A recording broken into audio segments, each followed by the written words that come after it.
Okay. Very good evening all of you. ஒரு 3:30 இருக்குங்க. நம்ம டெலகிராம் குரூப்ல வந்து பாத்தீங்க அப்படின்னா கசகசன்னு மெசேஜ் வந்துட்டே இருக்கு. என்ன அப்படின்னா ஸ்கோர் வந்துருச்சு, ஓபன் பண்ணி பாருங்க அப்படின்னு சொல்லிட்டு. நானும் வந்து சரி ஓகே கிளாஸ்ல இருந்தேன். என்னடா சும்மா சொல்றாங்க மாதிரி இருக்கு. பிகாஸ் யூஸ்வலி வந்து பாத்தீங்க அப்படின்னா ரூமர்ஸ் நிறைய ஸ்ப்ரெட் ஆகும். ஏன்னா 23rd தான் வந்து நமக்கு ஸ்கோர் ரிலீஸ் பண்றேன்னு சொன்னாங்க. பட் இன்னைக்கே வந்து ஒரு நாளைக்கு ப்ரீபான் பண்ணியே வந்து பாத்தீங்க அப்படின்னா ரிலீஸ் பண்ணிட்டாங்க. But that is actually good. Next வந்து என்ன பண்ணணும், ப்ராசஸ் வந்து எப்படி ப்ரொசீட் பண்ணணும், உங்களோட கட் ஆஃப் மார்க்கை வச்சு ஏதாவது பண்ண முடியுமா, அதெல்லாம் தான் வந்து இப்போ நம்ம வீடியோவில் பார்க்க போகிறோம். பிஃபோர் தட் நம்ம ஸ்கோர் வந்து செக் பண்ணிடலாங்க. ஸோ நானும் எக்ஸாம் எழுதியிருந்தேன். பட் ரொம்ப வந்து எக்ஸ்பெக்ட் பண்ணாதீங்க. என்னோட ஸ்கோரும் வந்து பார்த்தீங்க அப்படின்னா நான் செக் பண்ணேன். ஸோ நம்மளோட யூஸ்வல் வெப்சைட் tanser.annainu.edu அது வந்து ஒர்க் ஆகல. அதுக்கு பதிலாக டெலிகிராமில் வந்து பார்த்தீங்க அப்படின்னா ஒரு லிங்க் ஷேர் பண்ணியிருந்தாங்க. அதை ஓப்பன் பண்ணி தான் நானும் பார்த்தேன். ரைட். So tanser.annainu.edu. ஸோ உங்களுக்கு வந்து மார்க் ஷீட் பார்க்கறதுக்குன்னு சொல்லிட்டு ஒரு யூஆர்எல் இருக்கு. அந்த யூஆர்எல் வந்து பார்த்தீங்க அப்படின்னா டெலிகிராமில் போஸ்ட் பண்ணியிருக்காங்க. மீன்வைல் டிஸ்கிரிப்ஷன்லேயும் வந்து நான் போஸ்ட் பண்ணுறேன் பாருங்க. ஓகேவா? ஸோ நீங்கள் வந்து ரெஜிஸ்டர் பண்ண அதே இமெயில் ஐடி பாஸ்வேர்டு கொடுத்துட்டு அந்த கேப்சா கொடுத்து நீங்க சப்மிட் பண்ணீங்க அப்படின்னா, ஸோ உங்களோட email ID password and captcha கொடுத்து நீங்க சப்மிட் பண்ணீங்க அப்படின்னா உங்களோட ஸ்கோர் பேஜுக்கு வந்து தூக்கிட்டு போயிடும். இதுதாங்க என்னோட score. Okay. So MBA exam எழுதினேன், 76 மார்க். அண்ட் என்னோட பர்சன்டேஜ் ஸ்கோர் வந்து பார்த்தீங்க அப்படின்னா 99.169. அண்ட் விச் மீன்ஸ் எனக்கு மேலே வந்து பார்த்தீங்க அப்படின்னா நிறைய ஸ்டூடெண்ட்ஸ் நல்ல மார்க் எடுத்தவங்க இருக்காங்க. என்னோட ஸ்டூடெண்ட்ஸே வந்து பார்த்தீங்க அப்படின்னா 99.6%, 99.7% வாங்கினவங்களே இருக்காங்க. விச் மீன்ஸ் அவங்க வந்து பார்த்தீங்கன்னா என்னோட பெட்டரா பெர்ஃபார்ம் பண்ணியிருக்காங்க அப்படின்னு அர்த்தம். ரைட்.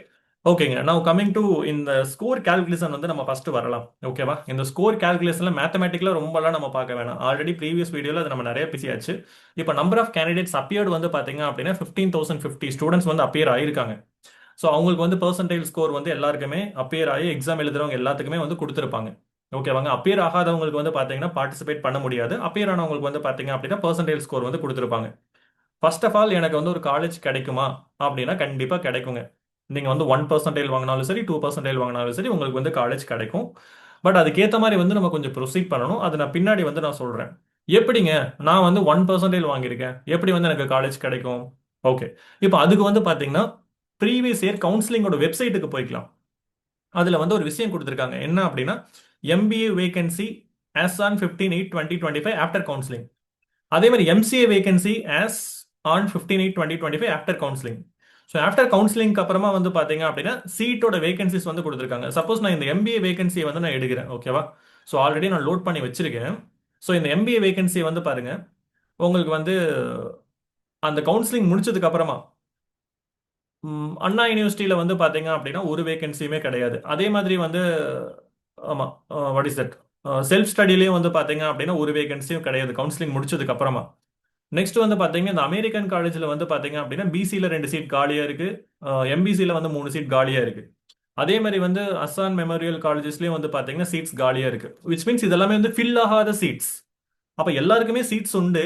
நீங்க கவுன்சிலிங்ல பார்ட்டிசிபேட் பண்ணலாம். இப்போ கம்மி மார்க் வாங்கினவங்க மேக்ஸிமம் எல்லா காலேஜஸ்மே வந்து சூஸ் பண்ணணும். ஓகேங்களா? உங்களோட ரேங்கின் அடிப்படையில் உங்களுக்கு வந்து சீட்ஸ் அலாட் பண்ணுவாங்க. ஸோ எல்லாருமே வந்து கவுன்சிலிங்ல பார்ட்டிசிபேட் பண்ண எல்லாருக்கும் சீட் கிடைக்கும். பட் நீங்க டாப் மார்க் வாங்குனீங்க அப்படின்னா தான் வந்து உங்களுக்கு ப்ரிஃபர்டு காலேஜஸ்ல சீட் கிடைக்கும். சார் எனக்கு வந்து எந்த காலேஜில் சீட் கிடைக்கும்?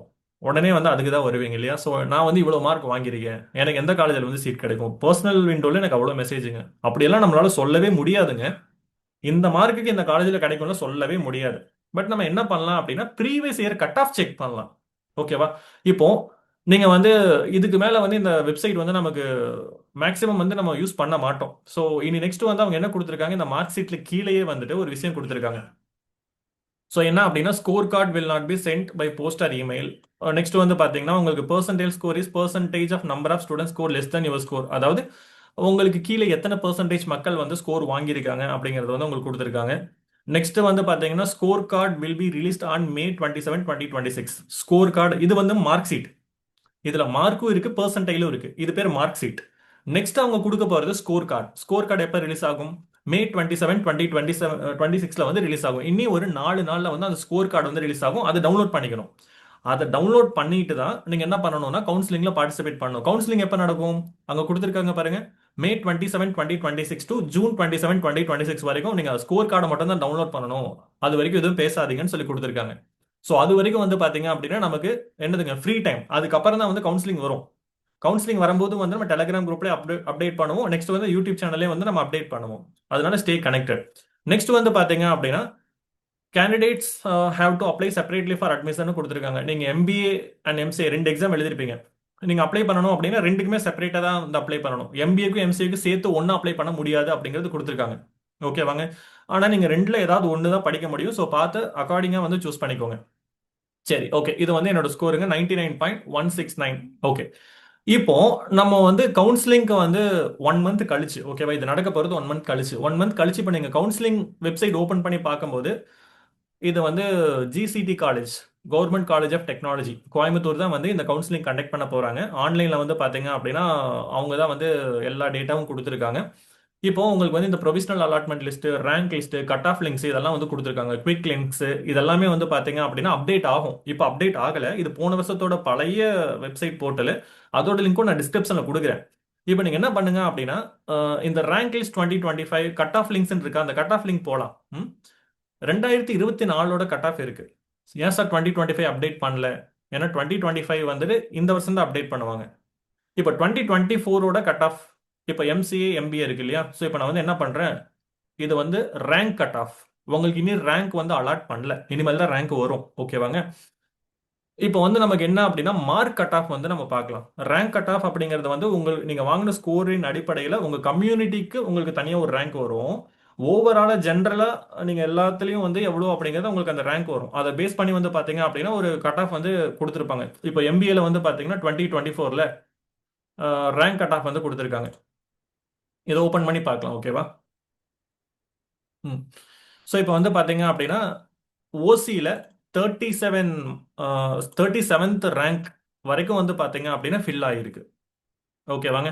அதே மாதிரி பிசியில வந்து பாத்தீங்கன்னா 93rd ரேங்க் வரைக்கும் வந்து ஃபில் ஆயிருக்கு. அதாவது நீங்க ஒரு பிசி கேண்டிடேட்டா இருந்து ஜென்ரலா நீங்க வாங்கின ரேங்க் வந்து 33க்குள்ள இருந்துச்சு அப்படின்னா உங்களுக்கு வந்து பாத்தீங்கன்னா பிசியில கிடைக்க வாய்ப்புகள் உண்டு. பட் இது கேரண்டியா சொல்ல முடியாது. 2024ல அது நடந்துச்சு. இந்த வருஷம் வந்துட்டு லெட்ஸே நீங்க பிசியா இருக்கீங்கன்னு வச்சுக்கோங்களேன்.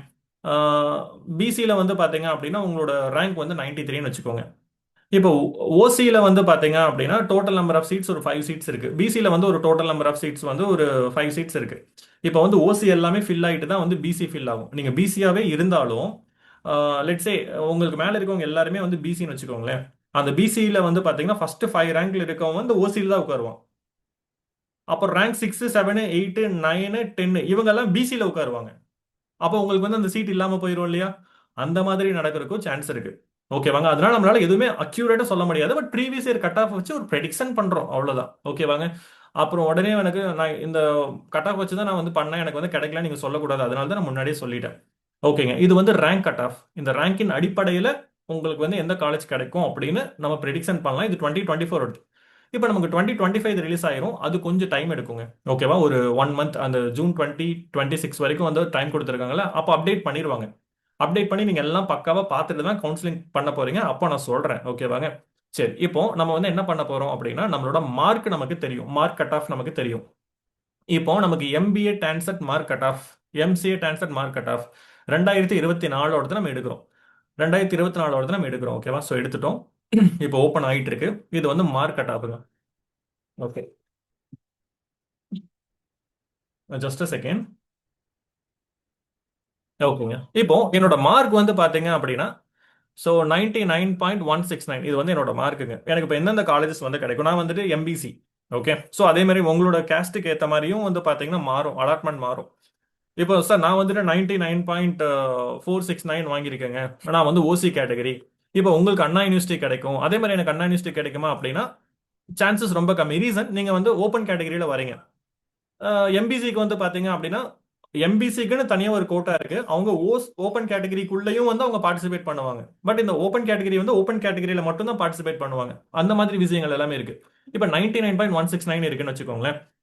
அஹ் இப்போ நம்ம என்ன பண்ண போறோம், நம்மளோட பெர்சன்டைல எடுக்கிறோம். இது வந்து பெர்சன்டைல் கட் ஆஃப்ங்க. ஓகேவா? Mark cut of.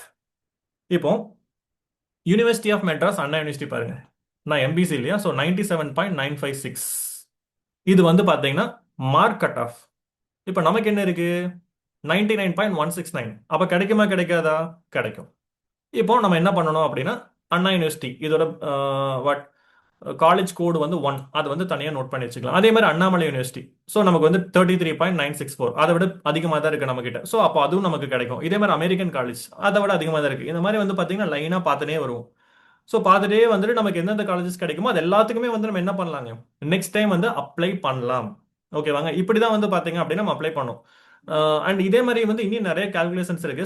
ஸ்டாட்டிஸ்டிக்கலாக வந்து பார்த்தீங்க அப்படின்னா லாஸ்ட் இயர் ஒரு பெரிய வீடியோவே கிரியேட் பண்ணேன். ஸோ நம்ம ஒரு எக்ஸல் சீட்ல வந்து அந்த ஃபைலை கன்வெர்ட் பண்ணிட்டு நம்மளோட மார்க் எடுத்து அதுக்கு மேலே ஒரு 100, கீழே ஒரு 100, அது அப்படியே வந்து ஃபில்டர் பண்ணி அதில் இருக்க காலேஜஸ் வந்து பார்த்தீங்க அப்படின்னா டூப்ளிகேட்ஸ் எல்லாம் ரிமூவ் பண்ணி அப்படியே அப்ளை பண்ணுற ப்ராசஸும் வந்து நம்ம பார்த்தோம். இப்போதைக்கு வந்து பார்த்தீங்கன்னா நம்ம ரேங்க் கார்டே வந்து ரிலீஸ் ஆகலை இல்லையா, ரேங்க் லிஸ்ட்டே வந்து ரிலீஸ் ஆகலை இல்லை. அப்போ நம்மளால வந்து பார்த்தீங்கன்னா அதில் எதுவுமே பண்ண முடியாது. இப்போதைக்கு நம்ம என்ன பண்ணலாம் அப்படின்னா அந்த ரேங்க் கட் ஆஃப் வேணா நம்ம எடுத்து வச்சு பார்க்கலாம். பட் இதுவும் வந்து பார்த்தீங்க அப்படின்னா 100% அக்யூரேட்டான கிடையாதுங்க. பிகாஸ் நமக்கு மேலே இப்போ எம்பிசிலே வந்து பார்த்தீங்க அப்படின்னா லாஸ்ட் இயர் எம்பிசியில் நான் 99.1 மார்க் வாங்கியிருந்தேன் அப்படின்னா என்னோட ரேங்க் வந்து ஒரு 100 இருந்திருக்கலாம். பட் இந்த டைம் வந்து 99.1 வாங்கியிருக்கேன் அப்படின்னா என்னோட கம்யூனிட்டி ரேங்க் வந்து மேபி ஒரு 200 கூட இருக்கலாம். ஏன்னா எனக்கு மேலே இருக்கவங்க எல்லாருமே எம்பிசியா கூட இருக்கலாம், நம்மளால சொல்ல முடியாது.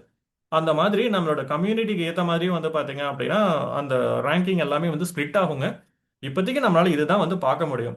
இந்த மார்க்குக்கு இந்த காலேஜ் அப்படிலாம் சொல்லவே முடியாது. பட் நம்மளோட மார்க்கின் அடிப்படையில் இதை வந்து நம்ம பார்ப்போம். யூஸ்வலி நம்ம அந்த இன்ஜினியரிங் கவுன்சிலிங் பண்ணுவோம்ல, அதே தான் வந்து இப்போ நம்ம பண்ணுறோம். ஓகேவாங்க. ஸோ ஐ திங்க் உங்களுக்கு வந்து பார்த்தீங்கன்னா இது புரிஞ்சிருக்கும்னு நினைக்கிறேன். ஸோ இதை எடுத்து நீங்கள் அந்த மார்க் கட் ஆஃப் வேணும் அப்படின்னா பாருங்க, இது வந்து உங்களுக்கு ஹெல்ப்ஃபுல்லாக இருக்கும். அண்ட் நெக்ஸ்ட் என்னென்ன காலேஜஸ் அப்படின்னு சொல்லி கேட்டிருந்தீங்களே, என்னென்ன காலேஜஸ் வந்து பார்ட்டிசிபேட் பண்ணுதுன்னு அதுவும் வந்து உங்களுக்கு இங்கே கொடுத்துருக்காங்க. மேக்ஸிமம் உங்களுக்கு எந்த சேஞ்சஸுமே இருக்காது. குவிக் லிங்க்ஸ் போங்க. குவிக் லிங்க்ஸ் போனீங்க அப்படின்னா உங்களுக்கு, சாரி, ம், இன்ஜினியரிங் காலேஜஸ் புக்லெட்னு இருக்கு, அதை கிளிக் பண்ணுங்க. பண்ணீங்க அப்படின்னா உங்களுக்கு அந்த இன்ஜினியரிங் காலேஜஸோட புக்லெட் எந்தெந்த காலேஜஸ் வந்து 2025 2026, அதாவது இது வந்து பார்த்தீங்கன்னா போன வருஷம் நினைக்கிறேன். ஆமா, போன வருஷம் வந்து யார் யார் பார்ட்டிசிபேட் பண்ணாங்க, எந்தெந்த காலேஜஸ் பார்ட்டிசிபேட் பண்ணாங்கன்னு சொல்லிட்டு ஒரு கம்ப்ளீட் டீடைல்ஸ் கொடுத்துருக்காங்க. காலேஜ் கோடு அண்ட் பேஜ் நம்பரோட கொடுத்துருக்காங்க. இப்போ பேஜ் நம்பர் 1 எடுத்துக்கலாம். பேஜ் நம்பர் 1ல என்ன கொடுத்துருக்காங்க, university department of Anna university CEG campus வந்து கொடுத்துருக்காங்க. ஓகேவா. ஸோ அதோட காலேஜ் கோடு வந்து 1, பேஜ் நம்பர் வந்து 1. இப்போ நம்ம அதை பற்றி கம்ப்ளீட்டாக பார்க்க போகிறோம். ஸோ பேஜ் நம்பர் 1க்கு போகலாமா. ஸோ பேஜ் நம்பர் 1க்கு நான் டிராவல் பண்ணிட்டு இருக்கேன். இது பேஜ் நம்பர் 1, காலேஜ் கோடு வந்து 1ன்னு சொல்லி கொடுத்துருக்காங்க. இப்போ அந்த காலேஜோட அட்ரஸ், இமெயில் ஐடி எல்லாமே வந்து கொடுத்துருக்காங்க. நெக்ஸ்ட் அங்கே வந்து எம்சிஏக்கு வந்து 54 சீட் அலாட் பண்ணியிருக்காங்க. எம்சிஏ செல்ஃப் ஸ்டடிக்கு வந்து 60 சீட்ஸ் வந்து அலாட் பண்ணியிருக்காங்க. எம்பிஏக்கு வந்து 60 சீட்ஸ், டூரிசம் மேனேஜ்மெண்ட்டுக்கு 40 சீட்ஸ், அதாவது செல்ஃப் சப்போர்ட்டிங். ஓகேவாங்க. நெக்ஸ்ட் வந்து பார்த்தீங்கன்னா ஹாஸ்டல் ஃபீஸ் உண்டுன்னு சொல்லி கொடுத்துருக்கேன், எவ்வளோன்னு சொல்லி கொடுக்கல. அண்ட் அதே மாதிரி நீங்கள் ஜாயின் பண்ணுறதுக்கு டெபாசிட் 6500, ரூம் ரெண்ட் வந்துட்டு 4000, மெஸ் சார்ஜஸ் 35,000, டிரான்ஸ்போர்ட் ஃபெசிலிட்டிஸ் இல்லைன்னு சொல்லி கொடுத்துருக்கான். அட்மிஷன் ஃபீஸ் வெறும் 900. இது வந்து பார்த்தீங்கன்னா டேட்டா பிளேஸ்மெண்ட் ஃபெசிலிட்டி வந்து உண்டுன்னு சொல்லி கொடுத்துருக்காங்க. அந்த பிளேஸ்மெண்ட் எல்லாம் நீங்கள் தாங்க பார்க்கணும், அதெல்லாம் பார்த்து நீங்கள் ரிசர்ச் பண்ணிக்கோங்க. அதே மாதிரி வந்து அண்ணாமலை யூனிவர்சிட்டிக்கும் வந்து எவ்வளோ ஃபீஸ்ன்னு சொல்லி கொடுத்துருக்காங்க. அவங்க வந்து கம்ப்ளீட் டீட்டெயில் எல்லா டீட்டெயில்ஸுமே வந்து உங்களுக்கு கொடுத்துருக்காங்க. அப்ரூவ்ட் இன்டேக் என்ன எல்லாமே வந்து உங்களுக்கு கொடுத்துருக்காங்க. நீங்கள் வந்து காலேஜஸ் வந்து செலக்ட் பண்ணுறதுக்கு முன்னாடி லெட்ஸே நீங்கள் ஒரு எம்பிஏவே இருந்தீங்க அப்படின்னா எம்பிஏக்கு வந்து ஸ்பெஷலைசேஷன் ஒன்று இருக்கும். HR, marketing, finance. லெட்ஸே நீங்கள் வந்து ஒரு ஃபினான்ஸ் தான் வந்து சூஸ் பண்ணணும்னு நினைக்கிறீங்க. பட் நீங்கள் சூஸ் பண்ணுற அந்த காலேஜில் ஃபினான்ஸே இல்லைன்னு வச்சுக்கோங்க. அப்போ நீங்கள் எடுத்த எம்பிஏவே வந்து உங்களுக்கு பயன் இல்லாமல் போயிடும் இல்லையா. அப்போ உங்களுக்கு பிடிச்ச ஸ்பெஷலைசேஷனும் இருக்கணும். அண்ட் நெக்ஸ்ட் வந்து பார்த்தீங்கன்னா காலேஜில் பிளேஸ்மெண்ட்ஸ் நல்லா இருக்கான்னு சொல்லி பாருங்க. பிளேஸ்மெண்ட்ஸ் நல்லா இருக்கான்னு சொல்லிட்டு கூகுளில் போய் டைப் பண்ணாதீங்க. கூகுளில் போயிட்டு பிளேஸ்மெண்ட் ஸ்டாட்டிஸ்டிக்ஸ்னு சொல்லி டைப் பண்ணாதீங்க. இப்போ தான் நம்ம ஒரு ஸ்டூடெண்ட் கிட்ட பேசணும். அந்த ஸ்டூடெண்ட் வந்து சார் கூகுளில் வந்து 85% பிளேஸ்மெண்ட் கொடுத்துருக்காங்க. சரி, ஓகேமா, நானும் எடுத்து பார்க்குறேன்னு சொல்லிட்டு எடுத்து பார்த்தா என்ஐஆர்எஃப்ல வந்து வெறும் 63% பிளேஸ்மெண்ட்னு சொல்லி கொடுத்துருக்காங்க. ரெண்டுக்கும் வந்து பாருங்க எவ்வளோ டிஃபரன்ஸ் இருக்குன்னு சொல்லிட்டு கிட்டத்தட்ட ஒரு 12%, 22% கிட்ட வந்து டிஃபரன்ஸ் வந்து இருக்கு. அப்போ நம்ம என்ன பண்ணணும் அப்படின்னா என்ஐஆர்எஃப் ரேங்கிங் அதை நம்ம எடுத்து பார்க்கணும். NAC ரேட்டிங் வந்து எடுத்து பார்க்கணும். NBA ரேட்டிங் வந்து எடுத்து பார்க்கணும். ISO சர்டிஃபிகேஷன் இருக்கான்ல பார்க்கணும். பிளேஸ்மெண்ட் ஸ்டாட்டிஸ்டிக்ஸ் வந்து எடுத்து பார்க்கணும். நெக்ஸ்ட் வந்து யாரோ அலுமினை இருந்தாங்கன்னா அவங்க கிட்ட வந்து கேட்கணும், நமக்கு பிடிச்ச ஸ்பெஷலைசேஷன் அங்கே இருக்கான்னு சொல்லி பார்க்கணும். பிளேஸ்மெண்ட் ரிலேட்டடாக நிறைய ஆராய்ச்சிகள் செய்யணும். அதுக்கப்புறம் காலேஜோட குவாலிட்டியோட இதை பார்த்துட்டு அதுக்கப்புறமா நீங்கள் வந்து ஜாயின் பண்ணுங்க. ஸோ உங்களுக்கு வந்து ஸ்டில் 1 மந்த் டைம் இருக்கு. நீங்கள் நிறைய விஷயம் வந்து பார்த்தீங்க அப்படின்னா இன்டர்நெட்டில் உங்களுக்கு பிடிச்ச காலேஜஸை பற்றி போட்டு போட்டு பார்த்து ரிசர்ச் பண்ணி சேருங்க.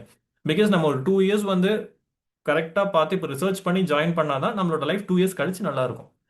நம்ம ஃப்ரெண்டு ஜாயின் பண்ணுறாங்கன்னு சொல்லிட்டு அதே காலேஜில் ஜாயின் பண்ணிட்டோம் அப்படின்னா கஷ்டங்க. ஓகேவா. ஸோ ஐ திங்க் இந்த ஒரு சினாப்சிஸ் வந்து உங்களுக்கு ஹெல்ப்ஃபுல்லாக இருக்கும் அப்படின்னு நான் நினைக்கிறேன். ஸோ நீங்கள் டெலிகிராம் குரூப்லேயே வந்து டிஸ்கஸ் பண்ணிட்டு இருக்கீங்க. அண்ட் மார்க் வாங்கின அனைவருக்கும் வாழ்த்துக்கள். ஸோ நிறைய பேர் வந்து என்னை விட நல்ல மார்க்கும் வாங்கியிருக்கீங்க. I am really happy and proud of you. All the very best. இனி போக போக வந்து பார்த்தீங்கன்னா கவுன்சிலிங்க்கும் என்ன பண்ணுறது அப்படிங்கிறத நான் உங்களுக்கு வந்து சொல்கிறேன். ஓகேவாங்க. Thank you so much people. இது உங்களுக்கு கண்டிப்பாக ஹெல்ப்ஃபுல்லாக இருக்கும்னு நினைக்கிறேன். உங்களோட மார்க்ஸே வந்து கமெண்ட்டில் போடுங்க, தெரிஞ்சுக்கலாம். ஓகேவா? Thank you people.